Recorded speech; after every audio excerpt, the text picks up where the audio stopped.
படம் பேர் வந்து சொர்க்கவாசல். ஆனா சொர்க்கவாசல் மாதிரி அந்த மாதிரிலாம் எல்லாம் கிடையாது. இது வந்து சிறைச்சாலை. நீங்க சிறைச்சாலை எப்படி இருக்குமோ அதை வந்து எடுத்து வச்சிருக்காங்க. ஒரு உண்மை சம்பவத்தை எடுத்துருக்காங்க. இந்த டேரக்டர் பார்த்தீங்கன்னா புது டேரக்டர் இந்த அளவுக்கு படம் எடுப்பாரா அப்படின்ற ஒரு கொஸ்டின்லாம் இருக்கும். பட் சூப்பராகவே எடுத்திருக்காரு. அதாவது ஃபர்ஸ்ட் டெபியூட்னால எந்த அளவுக்கு எடுக்க முடியுமோ அதை எடுத்திருக்காரு. ஆர்ஜே பாலாஜி வந்து ஆக்சுவலா நீங்க எப்படி காமெடி பண்ணுவாரு இல்ல ரொம்ப என்டர்டைன்மெண்டா இருக்கும்னு நினைச்சு வந்தீங்கன்னா கண்டிப்பா இருக்கவே இருக்காது. இது வேற ஆர்ஜே பாலாஜியா நீங்க பாப்பீங்க. ஒரு சொட்டு கூட வித்தியாசமா மாட்டாப்புல ஆளு அந்த அளவுக்கு பண்ணிருக்காங்க. அப்புறம் பாத்தீங்கன்னா கருணாஸ் சூப்பரா பண்ணிருக்காரு. ஒரு மிகப்பெரிய ஒரு கம்பேக் கொடுத்திருக்காரு. நல்ல ஒரு டேரக்டர் கொடுத்திருக்காரு. அவருக்கு மட்டும் தான் கரெக்டான ஒரு ஆப்டான ஒரு கேரக்டர் கொடுத்துருக்காங்கன்னு சொல்லிட்டு எனக்கு ஃபீல் ஆகுது. நல்லா பண்ணிருக்காங்க. படம் வந்து ஒரு என்டர்டைன்மெண்ட் இல்ல, ஒரு த்ரில்லிங்கான எக்ஸ்பீரியன்ஸ் உங்களுக்கு வேணா அந்த படம் வந்து பார்க்கலாம். செகண்ட் ஹாஃப் உங்களுக்கு திருப்திப்படுத்தும். அவ்வளவுதான். ஃபர்ஸ்ட் வந்து ஒரு டிஸ்க்ளைமர் நான் கொடுத்துக்கிறேன். இந்த படம் டைட்டில் வச்சுட்டு யாரும் வந்து இது அந்த மாதிரி சப்ஜெக்ட்னு முடிவு பண்ணிடாது. ஏன்னா ஒரு வயலண்ட் மூவிஸ்க்கு வந்து சொர்க்கவாசல் வச்சுட்டு ஏ சர்டிஃபிகேட் கொடுத்த உடனே ஃபேமிலிஸ் எல்லாம் என்ன நினைப்பாங்கன்னா இது வேற மாதிரி படம் போல நம்ம ஏன் போகணும்னு நினைச்சு அவாய்ட் பண்ணுவாங்க. டிரெக்டரும் ப்ரொடியூசரும் எப்படி இவ்வளவு பெரிய மிஸ்டேக் பண்றீங்கன்னு எனக்கு தெரியல. ஏன்னா you are losing your family ஆடியன்ஸ்ன்றதை மறந்து இந்த மாதிரி டைட்டில் வச்சிடுறீங்க. ஸோ இது வந்து அந்த மாதிரி படங்கள் இல்லைங்க. நான் தெளிவா சொல்லிக்கிறேன். இது வந்து என்னன்னா 1999 பாத்தீங்கன்னா நடந்த ஒரு உண்மை சம்பவம். நம்ம சென்ட்ரல் ஜெயில் இருக்குல்ல, அதுல வந்து ஒரு கலவரம் ஏற்பட்டுச்சு. ஏன் அந்த கலவரம் வந்துச்சுன்னா பாக்ஸர் வடிவேலு அப்படின்ற ஒரு பெரிய அக்யூஸ்ட் இறந்து போயிடுறாரு. ஸோ அங்க கலவரம் வெடிக்குது. அதுல கிட்டத்தட்ட 11 பேர் செத்து போறாங்க, இன்க்ளூடிங் போலீஸ் ஆஃபீஸர். ஸோ இதுதான் மையக்கதை. இந்த ஒரிஜினல் கதையை தழுவிதான் இந்த சொர்க்கவாசலை எடுத்திருக்காங்க. அவங்க மீன் பண்ற சொர்க்கவாசல் என்னன்னா சிறை கைதிகளுக்கு இது சொர்க்கவாசல் அப்படின்ற மாதிரி தான் மீன் பண்ணி எடுத்திருக்காங்க. ஸோ தப்பா எடுத்துக்காதீங்க. படம் வந்து அந்த உண்மை சம்பவத்தை தழுவி எடுத்திருக்காங்க. அங்க வந்து பாக்ஸர் வடிவேலுனா இங்க அந்த கதையில யாருன்னு பாத்தீங்கன்னா செல்வராகவன் சார் வந்து அந்த கேரக்டருக்கு மேப் ஆகாத மாதிரி எனக்கு தோணுது. அவர் ஆக்டிங்கை நான் தப்பு சொல்ல, பட் அவ்வளவு பெரிய ரவுடிக்கு அவர் செட் ஆவாரானா செட் ஆகல. அங்க வந்து ஒரு ஸ்ட்ராங்கான ஆளை போட்டு இருந்தீங்கன்னா படம் இன்னுமே சூப்பரா இருந்திருக்கும், நல்லா போயிருக்கும் அப்படின்றது என்னுடைய கருத்து. நல்லாவே எடுத்திருக்காங்க. ஃபர்ஸ்ட் ஹாஃப் கொஞ்சம் ஸ்லோவா போகும். ஏன் ஸ்லோவா போகுதுன்னா ஆர்ஜே பாலாஜியை நம்மளால இந்த கதையில வச்சு பார்க்க முடியல, இந்த வயலண்ட் மூவில பார்க்க முடியல. பட் போக போக கதையோட சிங்க் ஆகும் போது ஓரளவுக்கு ஏத்துக்க முடியுது. செகண்ட் ஹாஃப்ல நிறைய ட்விஸ்ட் இருக்கு, நிறைய டர்ன்ஸ் இருக்கு.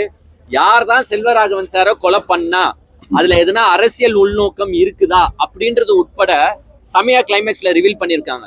ஏன் அரசியல் உள்நோக்கம் நான் சொல்றேன்னா, அந்த கலவரம் ஏற்படும் போது உள்ள வந்து 3 எம்எல்ஏ மாட்டிப்பாங்க, எதிர்கட்சி எம்எல்ஏ. 1999 எதிர்கட்சி யாருன்றதை நீங்களே புரிஞ்சுக்கோங்க. எதிர்கட்சி எம்எல்ஏ மாட்டிப்பாங்க. அவங்க எதுனா பிளான் போட்டு இவங்களை சாகடிச்சாங்களா என்ன அப்படின்றத வந்து இவங்க கமர்ஷியல் எலிமெண்ட்ஸ் ஆட் பண்ணி தான் சொல்லியிருக்காங்க. அது உண்மைன்னு சொல்ல முடியாது. கமர்ஷியலி ஆட் பண்ணி சூப்பரா எடுத்துட்டு போயிருக்காங்க. நல்லா இருக்கு படம், ஒன் டைம் வாட்சபிள்.